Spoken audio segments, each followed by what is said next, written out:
Conduzco camiones para una granja lechera en el norte de Alberta y he notado algo extraño sucediendo allá arriba. Para aquellos que no están familiarizados con lo que es una planta de biogás, cómo funciona o para qué se utiliza, permítanme educarlos.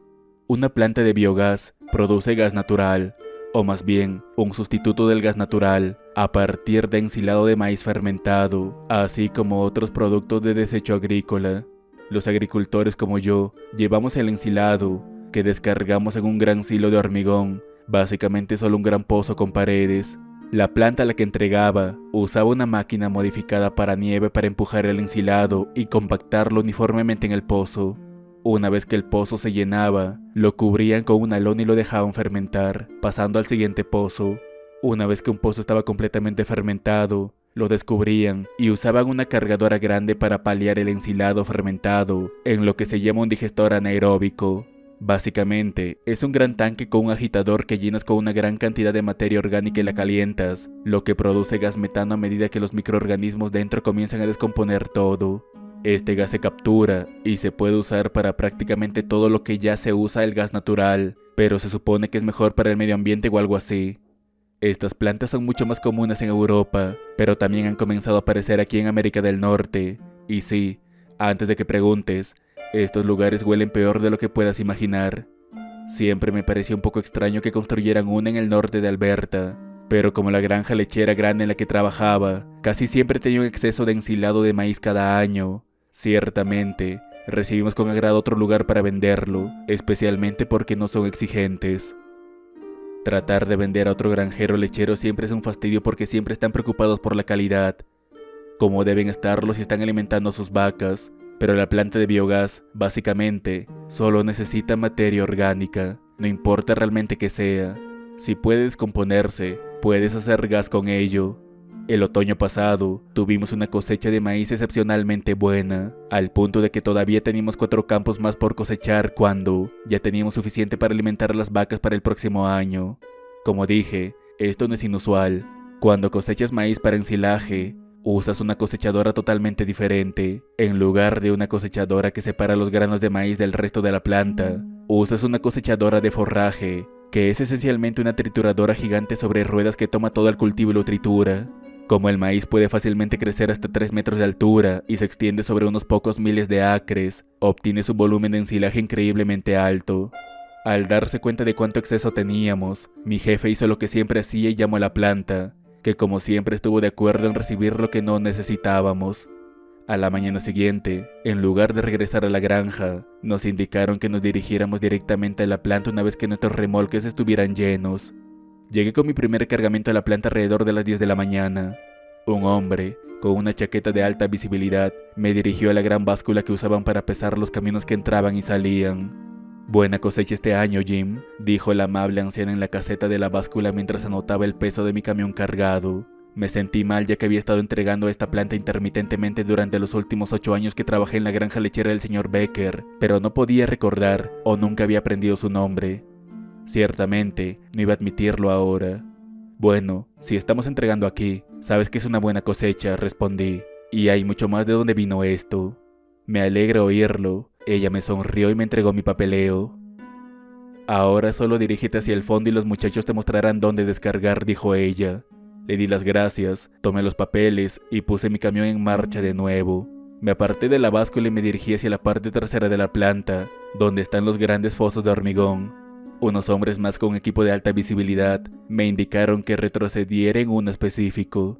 El foso gigante estaba solo medio lleno en este punto, pero la montaña de ensilado en mis espejos retrovisores Aún parecía tener unos 9 metros de profundidad en su punto más alto. Como de costumbre, me hicieron retroceder hasta que mi remolque comenzara a subir un poco por la pila. De esta manera, no habría huecos en la pila y la máquina de nieve no tendría que empujar tanto.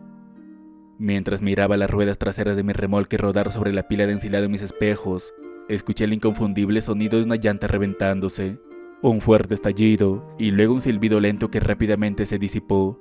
Grité, ¡mierda!, y salté fuera del camión para inspeccionar el daño. Uno de los trabajadores también se acercó para ver qué había sucedido. «Debe ser una de tus llantas interiores», me dijo al acercarme. «Todas las exteriores están bien». Me agaché y miré debajo del camión.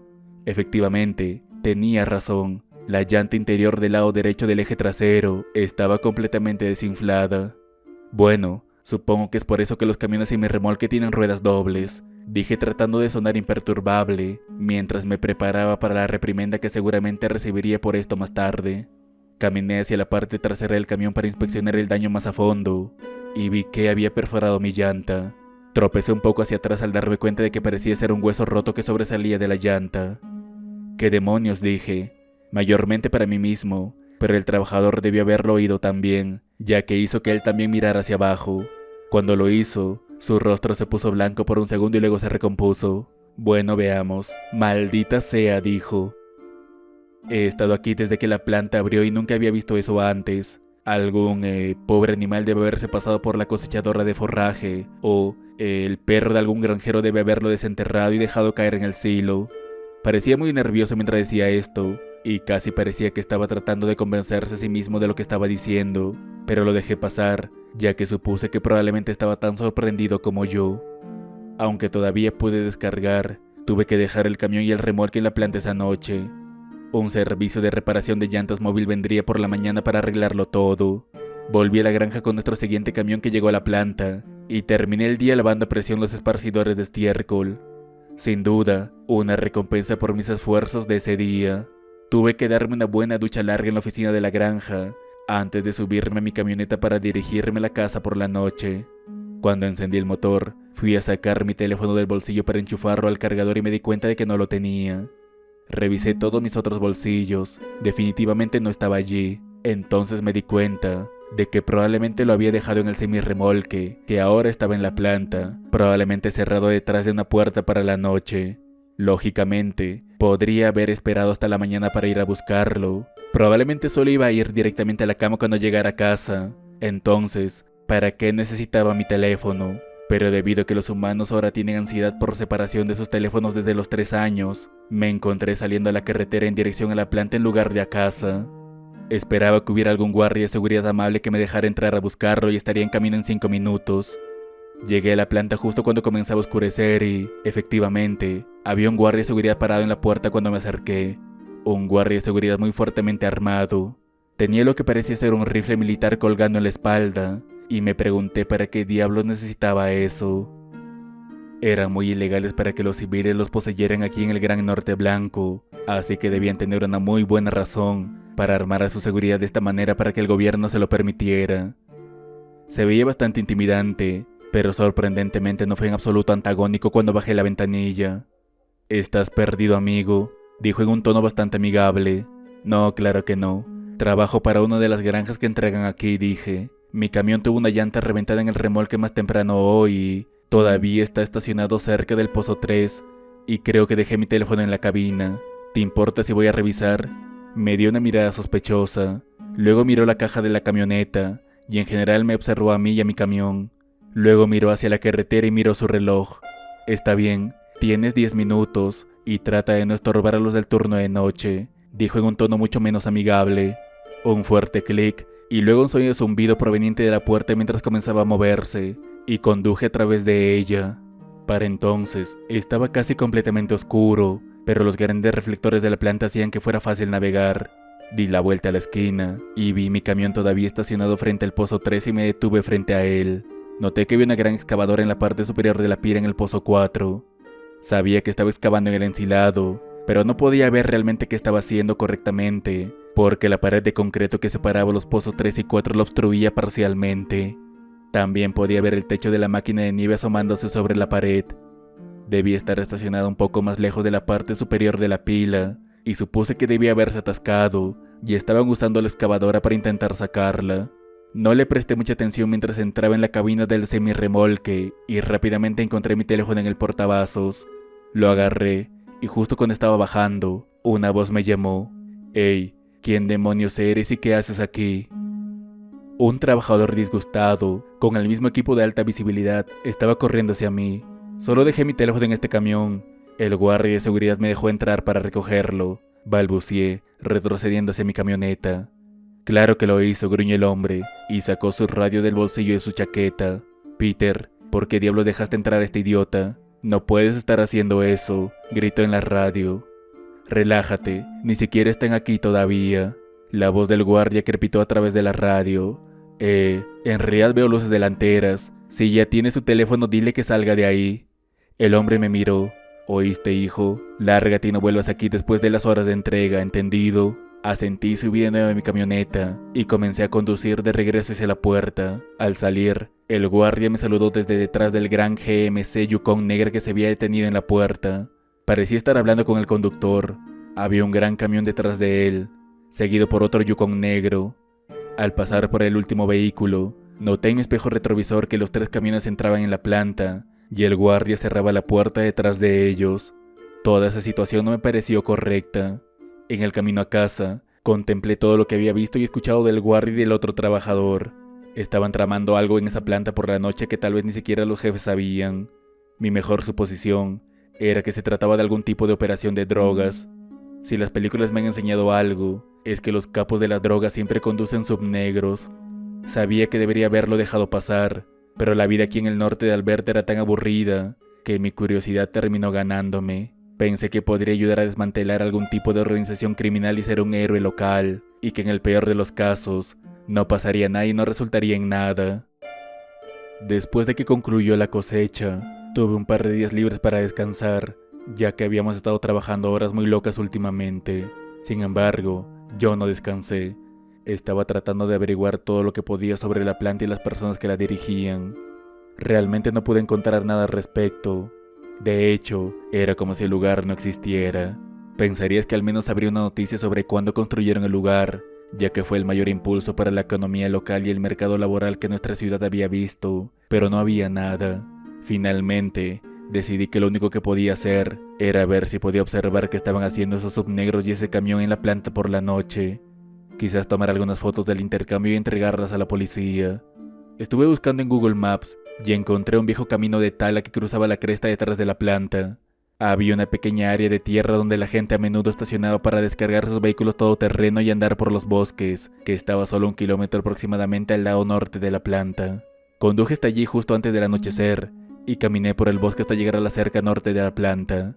Era solo una cerca de alambre, como la que se vería alrededor de un patio escolar, no una cerca de alambre de púas de prisión ni nada por el estilo. Así que la escalé rápidamente. Por suerte para mí, había mucho equipo y viejos contenedores de basura y contenedores de envío en esta parte de la planta donde podía esconderme mientras me dirigía hacia donde estaba la puerta principal.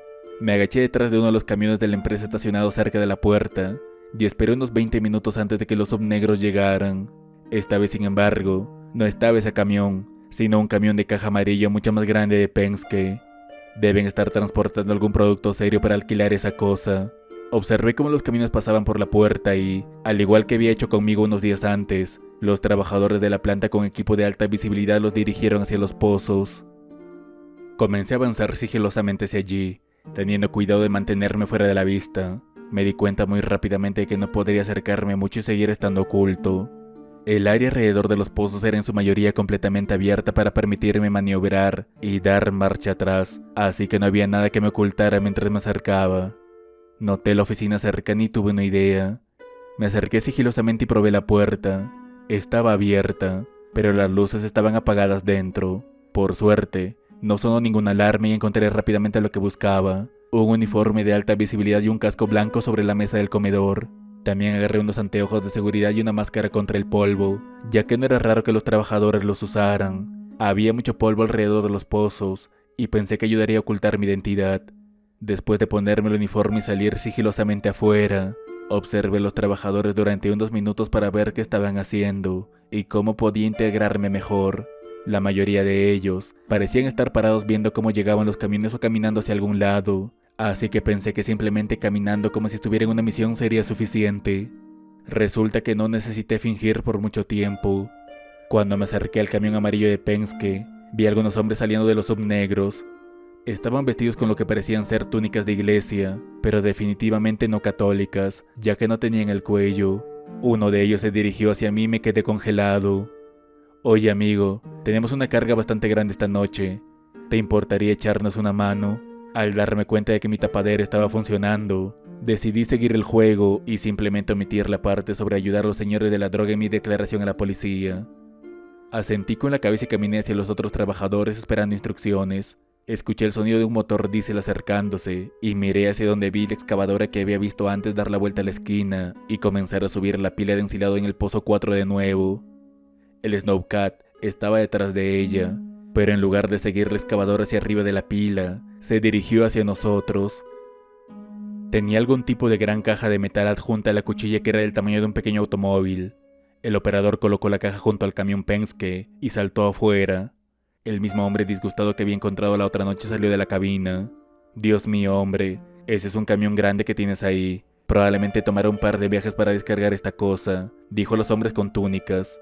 Uno de ellos abrió la parte trasera del camión de caja, y donde esperaba ver una enorme pila de ladrillos de cocaína o algo así, vi algo que nunca esperé: cuerpos, y muchos de ellos simplemente arrojados descuidadamente en la parte trasera de este camión. Tuve que luchar contra las ganas de llenar mi máscara contra el polvo con vómito al verlos. Comenzaron a cargarlos en la caja de la cuchilla de Snowcat, simplemente arrojándolos con poco cuidado en donde caían. Nadie parecía notarme parado allí, así que retrocedí lentamente hacia las sombras y me dirigí hacia el pozo 3. Y estaba casi lleno en este momento, así que subí por la pila a un lugar donde podía mirar por encima del muro de concreto hacia el pozo 4 donde estaba la excavadora sin ser visto. Una vez allá arriba, vi al Snowcat subiendo por la pila hacia un gran agujero que la excavadora había cavado en ella. Había más trabajadores allá arriba que comenzaron a arrojar los cuerpos hacia el agujero, mientras que uno de los hombres con túnica salió del asiento del pasajero en el Snowcat. Simplemente se quedó de pie en la pista observando cómo apilaban los cuerpos en esa fosa común improvisada que habían construido. Permaneció en la pila mientras el Snowcat bajaba por la segunda carga. Todo esto comenzaba a tener sentido ahora. Esto era la cobertura perfecta para deshacerse de cuerpos. Se descompondrían en la pila como todo lo demás, y debido a que se vacían constantemente en el digestador, la evidencia solo estaría alrededor de unos meses, y el olor de la planta ocultaría cualquier olor fétido producido por los cuerpos muertos. Lo único que quedaba era una pregunta: ¿de dónde venían? Eran demasiados cuerpos para que fuera la mafia o algo así, eliminando individuos problemáticos. Para cuando el camión estuvo totalmente descargado, debieron haber unos 100 muertos en ese hoyo. No, esto tenía que ser alguna actividad de algún culto, y las túnicas de los hombres de la subnegra respaldaban esa teoría. Estos eran simplemente lo que quedaba de algún tipo de sacrificio ritual o algo así. Quien quiera que fueran estas personas, debían tener algún tipo de acuerdo con los dueños de la planta, porque podía decir que los trabajadores ya habían hecho esto antes. Desde que llegó el camión hasta que la excavadora comenzó a enterrar los cadáveres en el silo de maíz podrido, solo tomó alrededor de media hora. Ni siquiera me molesté en deshacerme del uniforme. Salí de esa planta lo más rápido que pude. Corrí a través de esos bosques de vueltas en mi camioneta con el corazón latiéndome tan rápido que pensé que explotaría. Tan pronto como estuve en la camioneta, cerré todas las puertas con llave y marqué al 911 en altavoz mientras aceleraba fuera del bosque. Le conté al operador todo lo que había sucedido en los últimos días y lo que había visto esa noche. Prácticamente, le supliqué que enviaran a alguien allí de inmediato, lo cual la amable señora al otro lado de la línea prometió que harían. Me pidió mi nombre e información de contacto para que pudieran contactarme para una declaración, lo cual les di gustosamente. Me aseguró que investigarían el asunto y le agradecí y le colgué el teléfono. Luego me detuve y salí de la camioneta para finalmente vomitar todo lo que había estado reteniendo durante la última hora más o menos. Deseché el uniforme de la planta en el costado de este viejo camino forestal y me dirigí hacia casa.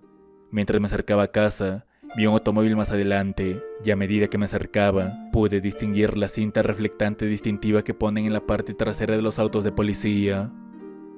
Lo reduje ya que subí hasta el bastante rápido y no quería conseguir una multa por exceso de velocidad.